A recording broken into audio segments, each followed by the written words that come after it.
Fala, galerinha, tudo bem com vocês? Os vestibulares estão chegando e eu tenho certeza que você já deve estar um pouco ansioso, aquele medinho, o frio na barriga. Fica tranquilo, esse vídeo foi feito para você. Nós do Cursinho Alvo tivemos a ideia de vir ajudar você com dicas essenciais para o vestibular. Preparamos então esta semana do aulão. Todos os dias, de segunda a sexta-feira, nós teremos vídeos postados aqui no nosso canal, com interação no chat ao vivo, para vocês tirarem as suas dúvidas fresquinhas do vídeo. Um vídeo será postado às 7, outra matéria com outro vídeo será postada às 8. Então não perca, dia 21, por ser um sábado, a gente sabe que à noite não dá, né? Tem que dar uma relaxada. Então, dia 21, nossa aula será às 8 e às 9 da manhã. Para ficar por dentro de todas as informações, se inscreve aqui no canal, a gente vai ter a notificação, ativa a notificação para você ficar por dentro na hora que o vídeo será postado. E segue também a gente lá no Instagram, no Cursinho Alvo, que eu vou deixar aqui na descrição do vídeo, para vocês ficarem por dentro de toda a programação durante a semana inteira. Meu nome é Maria Júlia, eu sou professora de gramática de inglês do Cursinho Alvo. E essa daqui é a galera que vai me ajudar a passar umas dicas para vocês. Fala aí, turma! Fala, pessoal do Cursinho Alvo, que é o professor Baiacu e a gente vai ter uma aula especial junto com a Maria Júlia e com o professor Bernardo, de tudo que vocês precisam saber de inglês para vestibular. Então, confere aí, a Maria Júlia vai estar dando início. Até daqui a pouco. Bom, então vamos começar com alguns dos temas que a gente separou para vocês nesse aulão. Vamos começar com Linking Words. Se você não ouviu esse nome, talvez você deve ter estudado elas com os nomes de conjunctions. No português, são as famosas conjunções. Linking words significa palavras de ligação. Linking, ligação, words, palavras. Assim fica fácil de entender. Para que elas servem? Basicamente, para fazer ligações entre o texto, fazer o texto ter sentido. Assim fica mais fácil ainda da gente entender elas. E, para melhorar, elas ainda são separadas em 3 classes, deixando o nosso entendimento um pouco mais tranquilo, eu diria. Vamos começar com as coordinatings. Elas são responsáveis por fazer as ligações independentes. Então, aqui tem alguns exemplos.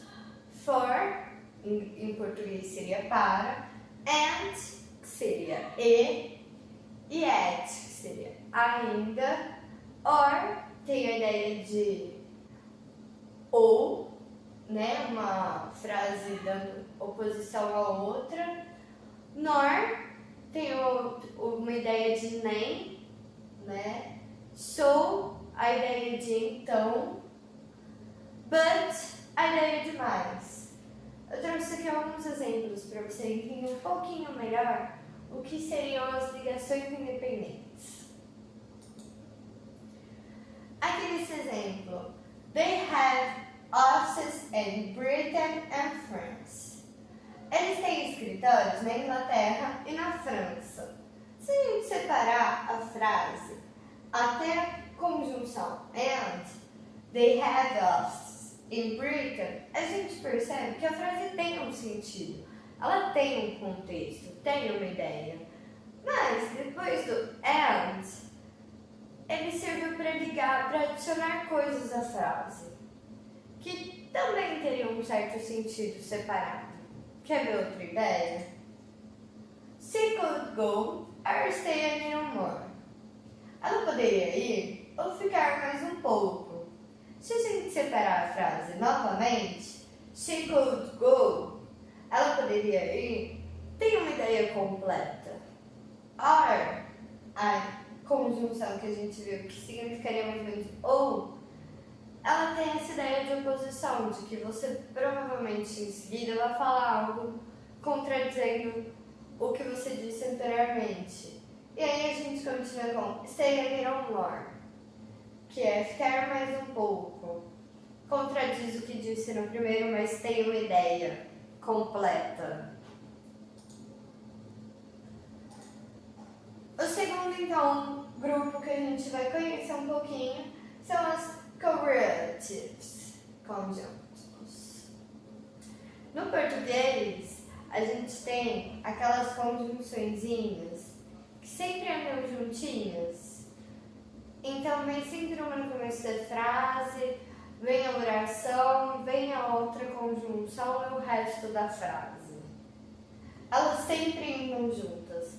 Mas lembra do coronavírus? Isolamento social, dá uma distância. Então, foca nisso. Que elas sempre vão estar juntinhas, mas nem tanto. Aqui eu trouxe um exemplo para vocês entenderem melhor a formação da frase. Both, a conjunção, que a gente tem lá no primeiro exemplo. Maria, que seria, digamos, a primeira parte da oração, a primeira parte da frase. And, que é a conjunçãozinha que elas andam de mão dada. E o resto da frase. Both are pretty. Percebam que na frase anterior, no exemplo anterior, and tinha a ideia de adição, de somar, complementar a frase. Quando ela está depois de both, se a gente olha um pouquinho antes da frase, a gente encontra essa palavrinha antecedendo ela, então a coisa muda um pouquinho a história de lugar aí, e ele passa a ter essa ideia de tanto quanto, uma conjunção também bastante usada no português. E aqui eu trouxe um outro exemplo, que dependendo da situação, elas podem sim serem usadas separadas. Como aqui no caso, I choose neither of these options. I choose neither of these options. Eu não escolho nenhuma dessas opções. Então, quando eu não tenho uma frase contradizendo a outra, e dependendo da situação, ela pode ser encontrada separada também. Último caso, as subordinating, que, diferente das outras, ela serve para ligar uma oração que é dependente a outra oração independente. Lembra lá dos primeiros grupos que a gente viu que aquelas conjunções eram para ligar somente orações independentes? Agora a gente precisa de uma oração independente e outra dependente.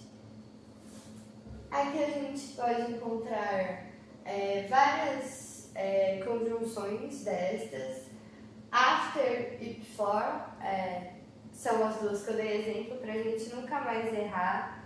Se você não sabe, after significa depois e before significa antes. Nunca mais erre. While também é bem encontrado nos textos, com a ideia de enquanto, né? However, a ideia de todavia, tanto faz, contudo, uma ideia de conclusão, né? About, because, que a gente vai falar um pouquinho dele ali na frente. E é claro que eu trouxe aqui os dois exemplos para vocês nunca mais se confundirem. After, que significa depois.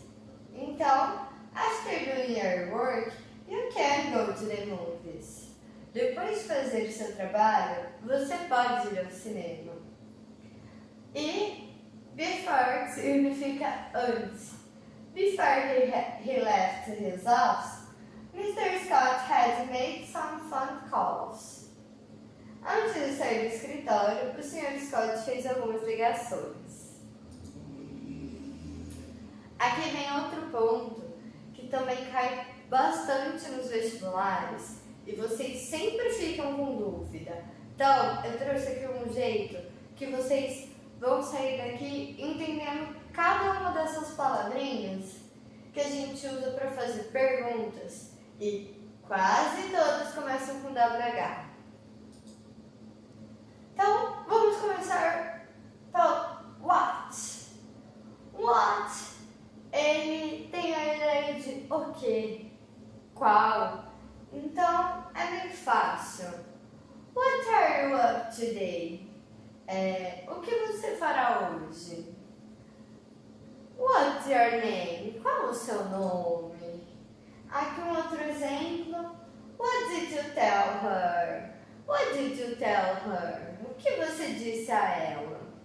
Ele é usado para responder quase todas as perguntas. Nessa ideia de o que e qual, a gente pode responder com ele inúmeras perguntas, ou seja, ele fica sendo muito usado. Who é a ideia de quem. Então, quando você quer saber sobre alguém, você sempre vai usar who, se estiver tratando de uma pessoa. Então, por exemplo, who did you see there? Você encontrou o João e você quer saber quem ele viu na festa. Who did you see there? Quem você viu lá? Ou então, outro exemplo. Você saiu para ir tomar um sorvetinho ali na esquina. A hora que você chegou em casa, foi deitar na sua cama. Seu quarto estava todo bagunçado. Você não sabe se foi sua mãe que entrou lá, seu pai, seu irmão, aquele seu primo que eu sei que está aí na sua casa, passando a tarde inteira. Aí você só chega na sala bravo com o seu quarto bagunçado, só fala, who made that? Who made that in my bedroom? Quem fez aquilo? Quem fez aquilo no meu quarto? Agora, se eu quero perguntar se algo possui algo, né? Se a pessoa possui algo nesse sentido de pertencimento mesmo, de posse de alguma coisa, a gente muda um pouquinho essa palavra anterior de who, ela vai ser whose. Whose pen is this? Whose pen is this? De quem é essa caneta? Então, se você quer saber sobre alguém, uma pessoa em específico, who. Se você quer saber se a pessoa possui algo nessa ideia de posse de quem, lembre que esse SE é como se fosse esse D no português, de quem. Então, você sempre vai lembrar disso, nunca mais vai errar as duas, tenho certeza. Aqui, when também é bastante usado. When are you traveling? Quando você estará viajando? Ele é muito usado para a gente tratar de datas, de acontecimentos referentes a um calendário, digamos assim. When is your birthday? Quando é o seu aniversário? Então, sempre que a gente vai falar em questão de tempo, em questão de datas, when. Where também é bem fácil. O where sempre vai ser direcionado a lugar. Por exemplo, where did you last go night? Where did you go last night? Aonde você foi noite passada? E percebam, where pode significar aonde ou também onde. A mesma palavra, duas do português, evitando seu estresse mais uma vez. Inglês é top, inglês é fácil, não se complica. Where the kids hide? Where the kids hide? Onde as crianças se esconderam? Why? Lá direto de Minas Gerais. Why are you talking so long? Por que está demorando tanto? Tá aí a resposta, né? Veio lá direto de Minas Gerais. O why é aquela palavra que é Porque bem fácil, bem simples. No português a gente tem 4 e em inglês tem só 2, gente. Why? Lembra daquele because que eu falei que a gente ia ver mais tarde? A única coisa que responde essa pergunta é because. Ou a forma abreviada dele também, muito encontrada, que seria cause, né? Lembrem disso, ele é muito usado para várias perguntas e várias respostas. Se você tiver que responder com because, why, já entende que os dois são os 2 porquês do inglês. Por exemplo, aqui, why is it so expensive? Por que é tão caro? What? Ele tem a ideia de qual? Lembra do what lá do comecinho? Quase igual. Só que quando você usa esse daqui, a sua resposta ela está restrita a algumas opções, digamos assim. Você afunila suas respostas. Não pode ser mais qualquer resposta do universo. Então, vejam esse exemplo que vai ficar muito claro para vocês. What time is here? The blue ou the black? Qual é o seu? O azul ou o preto? Which time is yours? The blue ou the black? Então, eu estou dando opções na minha própria pergunta. Eu estou perguntando se o seu é o azul ou o preto. Isso já me faz com que eu precise usar o it e não as what. Aqui um outro exemplo para vocês verem. Naquela frase eu estava falando as opções, né, da minha conversa. Nesse caso, imagina que a gente está vendo que ele esteja se referindo exatamente a esses papéis, ou que tenha papéis aqui em cima da mesa. E aí, seu estagiário, seu chefe lá, seu boss, chega em você e fala: What of the papers is yours? What of the papers is yours? Quais dos papéis são seus? Eu não falei na minha frase exatamente específico, mas a partir do momento que eu coloquei exatamente isso daqui, one of the papers, faz com que eu dê essa ideia de dos papéis. Então, quer dizer que não são todos os papéis do mundo que eu tenho para escolher qual é meu. Eu tenho uma certa restrição na minha resposta. Entenderam? Não é tão difícil. Bom, agora dando continuidade ao aulão, agora vamos falar sobre os pronomes em inglês pronouns. Agora vamos falar sobre os subject pronouns e os object pronouns. Em português a gente podia dizer que os subjects são pronomes pessoais e os objects são pronomes oblíquos. A diferença entre os dois é que quando a gente fala do subject, ele entra sempre no começo da frase, né? Por exemplo, I love you. O pronome, né, é o I. Mas a gente, usando o object pronouns, a gente pode falar como He loves me. Nessa frase o pronome, o object pronoun, que é como se fosse o pronome oblíquo, seria o me. Bom, no subject pronouns é como se fosse na gramática portuguesa. Temos o singular, o plural, a primeira e a segunda pessoa. A primeira pessoa, o I, é eu, e o we, no plural, é nós. Na segunda pessoa, o you não muda, tanto no singular quanto no plural, é a mesma palavra, que significa você ou vocês. Na terceira pessoa, temos o he, né, no singular, she, it, que é ele, ela, isso. O it é para objetos, animais, coisas que não são os humanos. E o they, que é eles, mas o it, no plural, é a mesma coisa.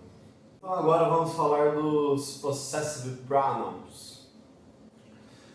Bom, como já diz o nome, né, já dá para entender, eles são cognates, né, possessive de possessivo mesmo. Nesse exemplo, a gente pode relacionar o possessive adjective ao subjective pronoun, ao pronome pessoal, porque ele sempre vem no começo da frase. Ele sempre dá a referência depois. My shirt is green, this shirt is mine. O mine é o possessive pronoun, ele sempre tem que vir depois. O mine, na frase eles se referem à mesma pessoa, só que a frase é de uma forma diferente. Bom, a frase não é a mesma, mas deu para entender que se refere à camiseta e que no começo, né, a gente fala que a camiseta é minha, minha camiseta é verde, e depois fala, essa camiseta é minha. Dá para entender bem, né, a diferença entre os dois. Falando agora dos pronomes demonstrativos, demonstrative pronouns. Eles são usados para demonstrar algo e a diferença está apenas entre a quantidade e a distância do objeto. Se a gente tem uma laranja aqui, por exemplo, temos o singular e o plural, near and far, far longe, near perto. A gente tem uma laranja só, que ela está perto de mim, eu falaria this is an orange. Se ela estivesse longe de mim, eu falaria that is an orange, no singular. No plural já é diferente, porque tem uma quantidade de laranja. Se tivesse uma quantidade de laranja perto de mim, eu falaria these are oranges. Se ela estivesse longe de mim, essa quantidade de laranja, eu falaria those are oranges. O reflexive pronouns são os pronomes que são relacionados ao sujeito no começo da frase. Aqui é mais fácil de entender, né? Subject pronoun e reflexive pronouns. Mais fácil dando um exemplo, como assim, ó, subject pronoun. I tried to do this. Normal, uma frase normal. Mas a gente pode falar I tried to do this by myself. E significaria, tipo, a mesma frase seria eu tentei fazer isso, mas com o reflexive pronoun seria eu tentei fazer isso por mim mesmo. E essa que é a diferença, né? Chegando agora, indefinitive pronouns. São os pronomes indefinidos. É o que você não consegue se referir a alguém, que você não consegue falar quem que significa. Aqui tem another. Another é qualquer um, ou outro.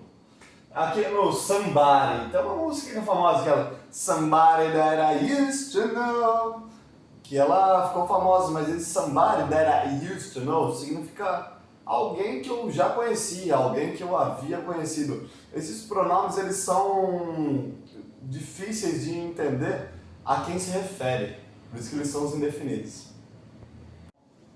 Agora nós vamos falar dos pronomes relativos. Eles são os pronomes que estão relacionados sempre a quem, mas eles são sempre usados depois do verbo principal da frase. E ele também é muito confundido com o pronome interrogativo, né? Mas o pronome interrogativo, ele é sempre usado no início das frases, né? Porque ele tem a entonação de perguntar what is that? Sempre começa com o pronome interrogativo. Essa que é a diferença, basicamente. Muito bem, professor Bernardo. Agora a gente vai entrar na aula de interpretação de texto. E para a gente iniciar uma interpretação de texto, eu sempre gosto de estar passando para vocês como adquirir vocabulário. Já falei várias vezes aí para quem me acompanha nas minhas aulas do Cursinho Alvo que vocabulário é uma coisa que a gente vem aprendendo desde muito cedo de como eu faço para aprender novas palavras, né? Então, a sua professora de português, quando você era bem novinho, falava para você que você precisava ler para aprender novas palavras. Aí, tanto é que vocês tinham lá a prova do livro, né? Tinham que ler, eram obrigados a ler o livro de uma escolha da professora. Por quê? Porque vocês precisavam ler para adquirir vocabulário. E no inglês é diferente, professor Baiacu? Não. No inglês é a mesma coisa. Então, para aquisição do vocabulário dessa língua tão mágica, tão importante que é o inglês, que a gente gosta tanto, a primeira coisa que vocês devem fazer, eu sempre falo que é ler de 2 a 3 textos por semana. Então,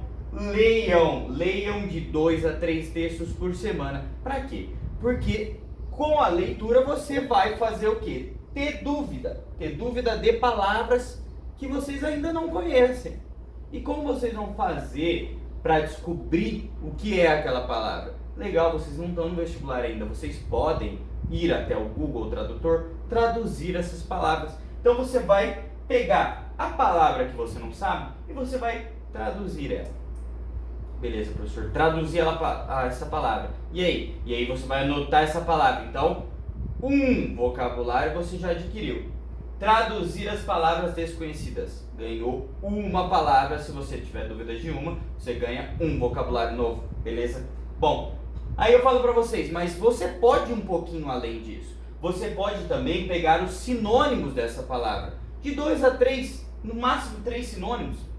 Não tem mais, não é tão importante que você fique pegando todos os sinônimos dessa palavra, porque aí você vai ficar enchendo um caderno muito rápido. Então, de 2 a 3 sinônimos. 1 por 2. Coloquei 2 sinônimos. Já ganhei 3 novos vocabulários. Tá bom, professor? Coloquei os sinônimos. E agora? E agora eu falo pra você, pega a palavra contrária a ela, o antônimo dela, e ganha mais uma, ou até 2 palavras novas. Então, professor, você tá me falando que com uma dúvida que eu tinha, eu consegui adquirir 4 novos vocabulários? Isso mesmo.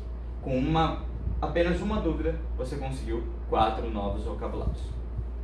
Bom, mudando um pouquinho de assunto, cognates and face friends. Face friends.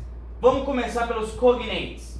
Cognates são os famosos cognatos. Bom, palavras cognatas são aquelas palavras que se parecem em ambas as línguas, inglês e português, por exemplo, porque elas são derivadas de uma língua mãe que é semelhante, latina ou grega, beleza? Então o que acontece? Se elas são cognatas, se elas são cognate words, elas são o quê? Iguais o seu radical. Professor, o que é o radical? Eu só sei de matemática. Tá bom, vamos aprender o radical em português, que já vai ajudar vocês no vestibular de gramática. Bom, radical é esse começo da palavra. Concorda comigo que competition e competição, competir, tá igual? O radical das duas é semelhante. Television, televisão, televi.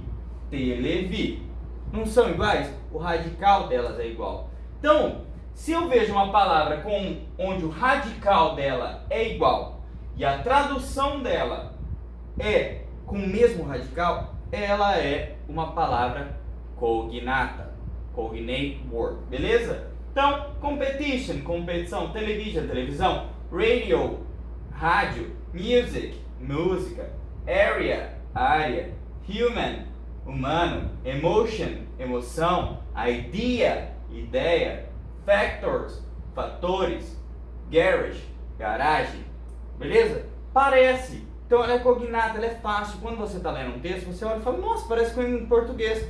Ah, então deve ser isso. Sim, normalmente ela é isso. Tá bom? Professor, é só isso? Aí vem a partinha mais difícil, né? Que a gente tem que conviver muito, que é os face friends. Ou seja, amigos falsos ou falsos cognatos, né? Então a gente convive muito e eles dão sempre uma miguezinha ali que você vai cair e se ferra. Então, os falsos cognatos são aquelas palavras que se parecem nos ambos idiomas, mas é tudo uma mentira. Ela não é a tradução que ela se parece, ela traduz-se com outro totalmente diferente. Vamos colocar aqui, ó, uma palavra básica, ó. Lecture, palestra é a tradução. Concordam comigo que lecture, não parece leitura? Lecture, leitura, mas leitura em inglês, reading. Outro. Actual. Actual. Actual parece atual, mas a verdadeira tradução dele é verdadeiro. Actual, current. Application. Application parece aplicação, certo? Application traduz-se inscrição. A aplicação é investment. Entendem? Que ela parece uma palavra, ela parece ser, mas não é. Ou amigo falso, ele parece ser seu amigo, mas ele não é. Beleza? Então é isso que vocês têm que lembrar. Professor, tá bom, entendi. Como que eu vou saber se ela é uma palavra cognata ou se ela é uma palavra face friends? Seguinte, não é fácil.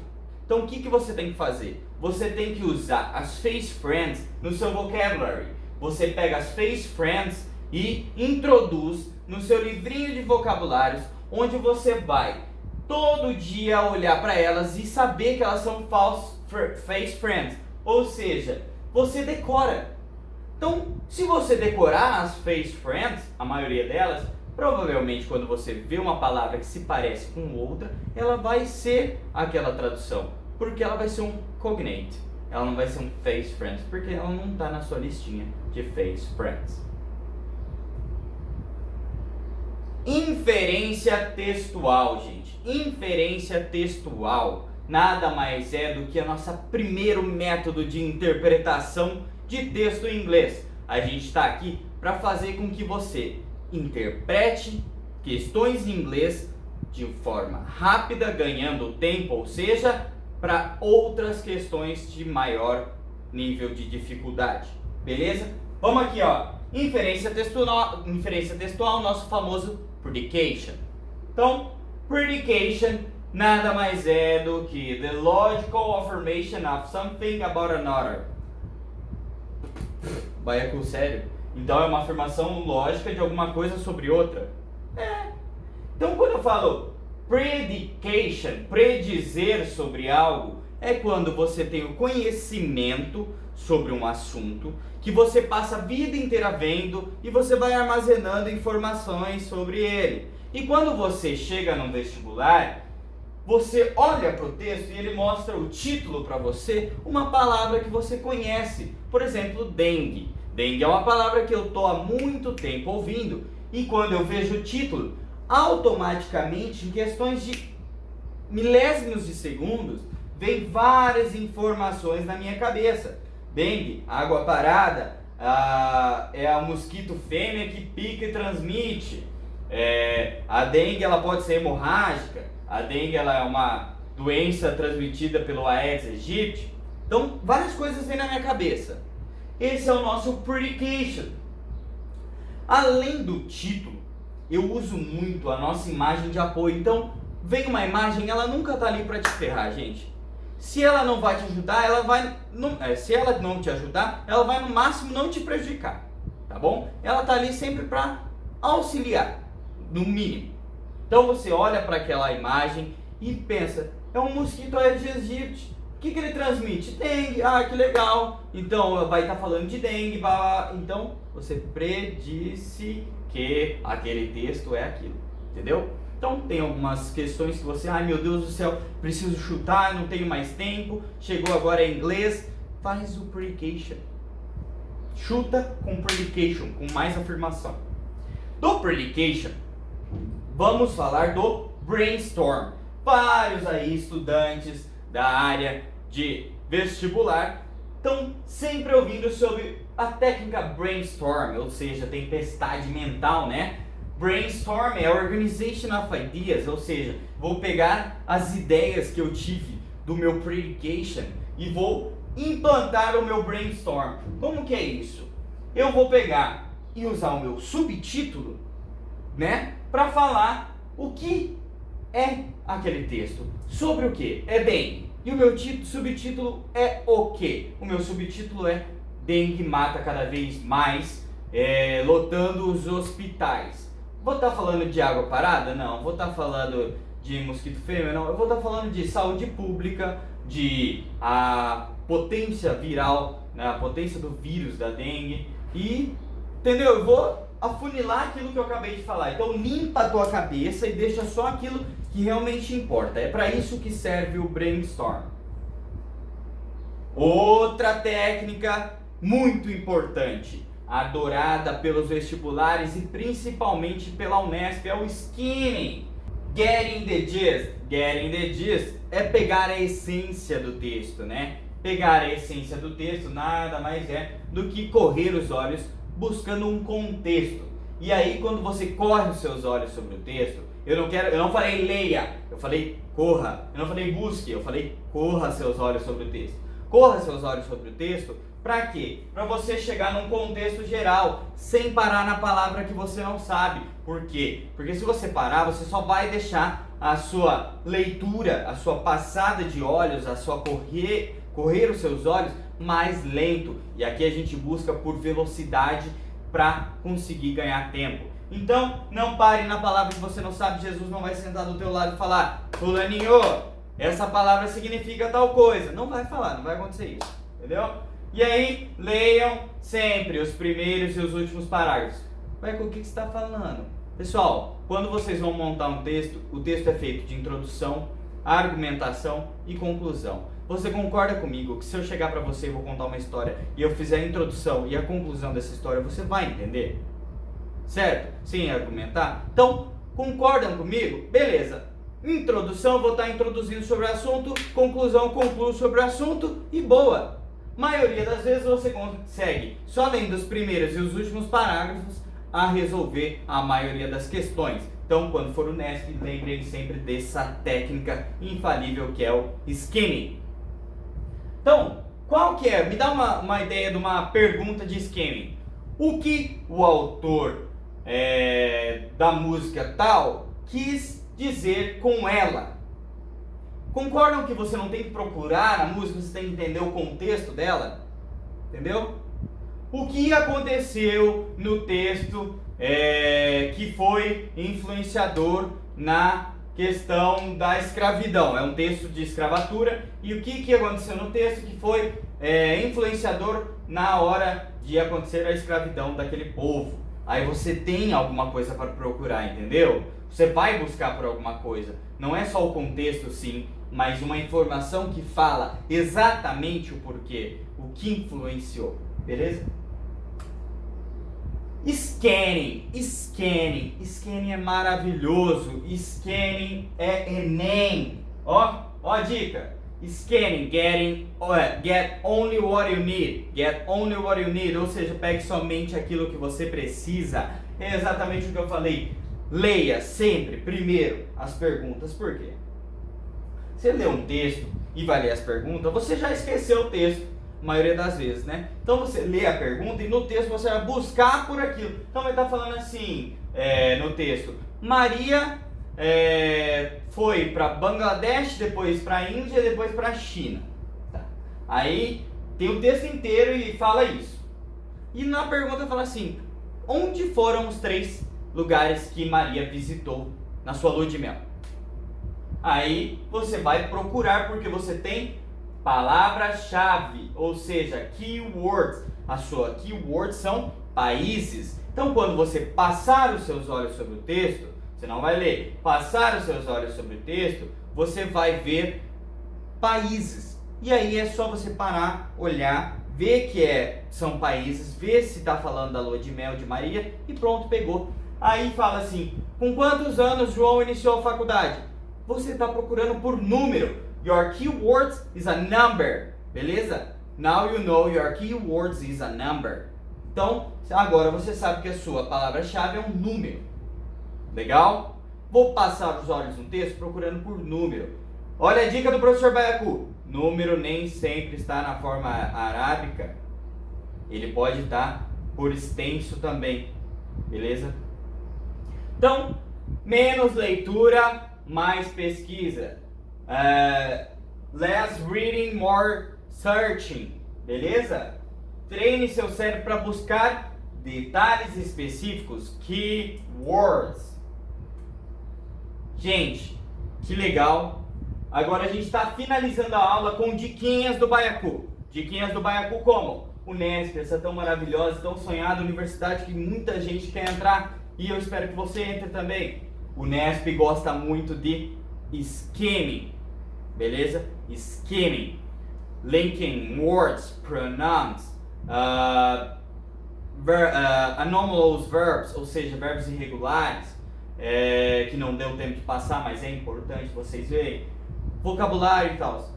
E a Unesp é uma questão muito interessante, é que ela gosta da atualidade, então fiquem por dentro da atualidades, porque fazendo predication, tendo atualidades, você vai muito mais longe. Então, de quem é da Unesp?